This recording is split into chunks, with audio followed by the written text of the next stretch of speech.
seorang pria yang lebih dikenal dengan nama julukannya daripada nama aslinya. Dialah Plato, yang berarti si bahu lebar. Sebuah sebutan yang merujuk pada fisiknya yang gagah sebagai mantan pegulat tangguh. Namun meskipun bertubuh kekar, kekuatan sejati Plato bukanlah terletak pada otot-ototnya, melainkan pada visi makronya yang luar biasa. Plato lahir dengan nama Aristokles sekitar tahun 427 sebelum Masehi. Meski berasal dari keluarga bangsawan Athena yang paling berpengaruh, jalan hidupnya berubah total setelah ia bertemu dengan gurunya, Socrates. Namun, kematian sang guru di tangan sistem demokrasi Athena membuat Plato muak dengan politik praktis yang kacau. Hal inilah yang mendorongnya untuk membangun institusi pendidikan tinggi pertama di dunia barat, yang dikenal sebagai The Academy. Plato adalah seorang visioner yang tidak pernah puas dengan apa yang tampak di depan mata. Ia menghabiskan sisa hidupnya menulis dialog-dialog jenius yang membedah segala hal, mulai dari hakikat cinta, keadilan, hingga struktur negara yang sempurna.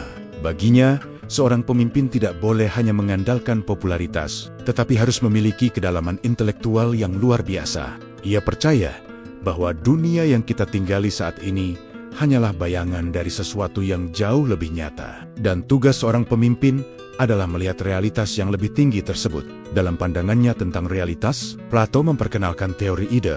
Ia meyakini bahwa semua benda di dunia ini, mulai dari kursi yang kita duduki hingga konsep keadilan yang kita debatkan, hanyalah versi cacat dari sebuah ide yang sempurna di dunia abstrak. Kita seringkali hanya melihat bayangan di dinding gua, sementara kenyataan yang sebenarnya ada di luar sana dalam bentuk konsep ideal. Gagasan ini dipertegas melalui sebuah metafora yang ia sebut dengan alegori gua, sebuah tamparan keras bagi mereka yang malas berpikir. Plato menggambarkan bahwa kebanyakan manusia seperti tawanan di dalam gua gelap yang menganggap bayangan di dinding adalah kenyataan yang mutlak. Hanya mereka yang berani keluar menuju cahaya dan belajar filsafatlah yang mampu melihat kebenaran sejati, lalu kembali untuk memimpin orang lain keluar dari kegelapan. Ketertiban dunia, menurut Plato, hanya bisa dicapai jika terjadi harmoni antara tiga bagian jiwa dan masyarakat, yakni keinginan, keberanian, dan akal. Keinginan mewakili rakyat,